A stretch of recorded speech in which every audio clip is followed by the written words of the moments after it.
Well, it is officially the first day of winter, and we're gearing up for the winter sports season. So during all the fun, we cannot forget about the importance of helmets to avoid traumatic head injuries.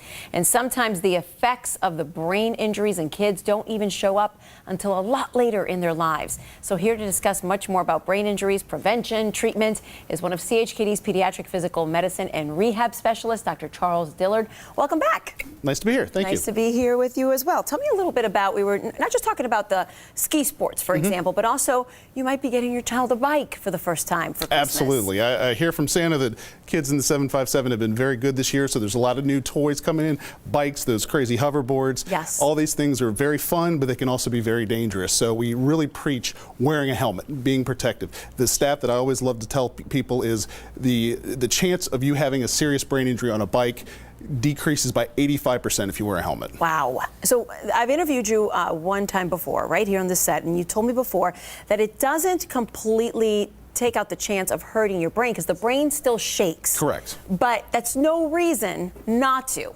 Absolutely. The serious brain injuries, we're going to get a fracture, you're going to get some kind of bleed, which unfortunately we see a lot at our level 1 trauma center at CHKD. Right.